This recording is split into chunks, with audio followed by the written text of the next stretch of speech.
দেৰগাঁৱৰ বাণিজ্য মেলাত ব্যতিক্ৰমী কাৰ্যসূচী। বোকাখাটৰ অৰণ্য হস্তশিল্প উদ্যোগ নামৰ বেচৰকাৰী স্বেচ্ছাসেৱী সংগঠনটোৱে দেৰগাঁও নৰেন শৰ্মা স্মৃতি পথাৰত নিবনুৱা যুৱক যুৱতীসকলক লৈ এক বাণিজ্য মেলাৰ অনুষ্ঠান অনুষ্ঠিত কৰে। বিগত সময়ত কৰোনা মহামাৰীয়ে সকলো আনন্দ ম্লান কৰি পেলোৱাৰ পাছতে দেৰগাঁৱত এনে অনুষ্ঠান পাই অনুৰাগীসকল আনন্দিত হৈ পৰিছে।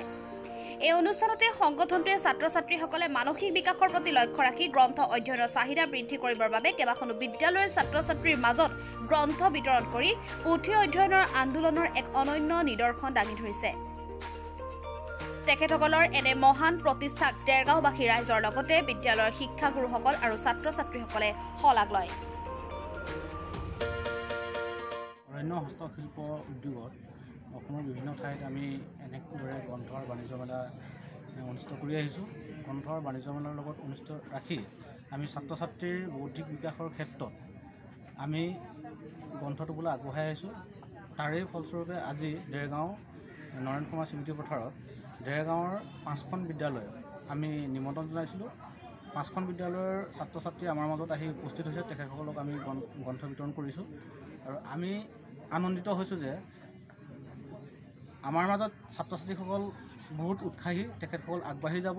আমাৰ যি তেখেতসকলৰ উৎসাহী দেখিছোঁ, যিটো সময়ত আপোনাৰ মোবাইলৰ যুগ, এইটো সময়ত তেখেতসকল গ্ৰন্থৰ প্ৰতি আকৰ্ষিত হৈছে আৰু তেখেতসকলৰ লগতে পাছৰ প্ৰজন্মই যাতে এনেদৰেই আগবাঢ়ি আহিব, ছাত্ৰ ছাত্ৰীৰ বৌদ্ধিক বিকাশ লগতে মানসিক তেখেতসকল আগুৱাই যোৱাত আমি এক লক্ষ্য ৰাখিয়ে এই অনুষ্ঠানটো ৰাখিছিলোঁ।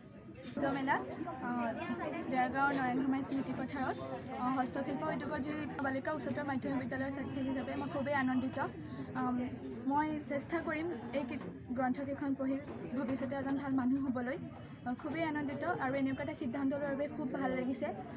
সকলো ছাত্ৰ ছাত্ৰীক গ্ৰন্থ বিতৰণ কৰাৰ বাবে 5খন বিদ্যালয় দেৰগাঁৱৰ মুঠ 5খন বিদ্যালয়ৰ ছাত্ৰ ছাত্ৰীসকলক গ্ৰন্থ বিতৰণ কৰি তেওঁলোকৰ বৌদ্ধিক বিকাশ আগবঢ়াবলৈ যি সিদ্ধান্ত লৈছে, খুবেই আনন্দিত আমি আৰু আমাৰ খুব ভাল লাগিছে আজি গ্ৰন্থত ইয়াত।